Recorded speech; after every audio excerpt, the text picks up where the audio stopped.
So the last time I was in Ojai, I was 4,000 miles into a cross-country bike ride from New York to LA, creating a scholarship for Big Brothers Big Sisters, an organization that provides mentorship to fatherless boys. I never had an older brother, always wanted one, and not having an older brother, I got into a lot of troubles. Starting from age 12, when I discovered things about myself, I didn't have the birds and the bees conversation, so I thought I discovered a miracle, so much so that I documented my miracle in minute detail and submitted it in a blue composition notebook to the U.S. Patent and Trademark Office, where I was summarily rejected.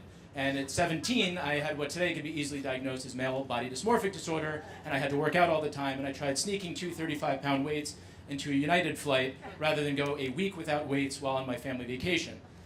So images like this in popular culture tend to have kind of a negative impact on a boy's self-image, and that self-image could manifest itself towards hateful attitudes towards themselves and towards women. And the male id, if left unchecked, can have some very negative consequences. And what starts as innocent mischief can lead to perversion, such as we've seen kind of in abundance in headlines over the last several weeks. And so there are certain kind of biological underpinnings between, for a lot of this. In part, when men become fathers, they tend to be much more kind of welcoming of their daughters being expressive and being happy, but they tend to be much more kind of negative when boys tend to show emotions, which tends to kind of stunt the development of empathy and proper socialization. And kind of images in mass media tend to kind of promulgate, again, images of, such as these, images that kind of create a very negative sense of what it means to be a man.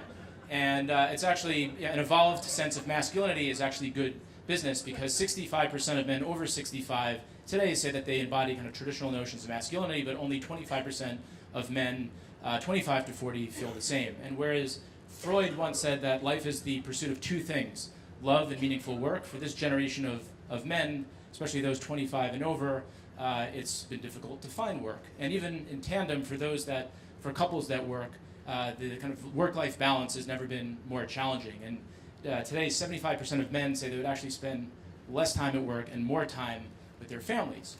So, what can we do to help kind of create a more evolved generation of men? Well, we can give talks like this. We can kind of nod approvingly. We can write Medium posts. We can post long tweets. But that's really just preaching to the choir. And so one of the things that this group can do is we can foster more welcoming workplaces that encourage families to spend more time with their kids. And actually, most studies would suggest that families or working parents tend to be more productive and more deliberate with their time. Another thing we could do is we could heed the lesson of the Terminator and ward off a malignant future by intercepting it in the past, during its youth, during its kind of Edward Furlongian period. And in addition to that, we could get involved. If you're not a parent and you're not a creep, be a mentor.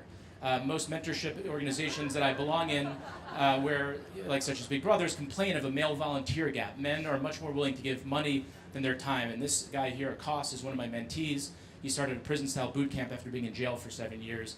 And so in an era of kind of mass infantilization, we need to heed the lesson from the R&B group in the 90s, and we need to evolve. Boys need to become men. ABC, BBD. Thank you.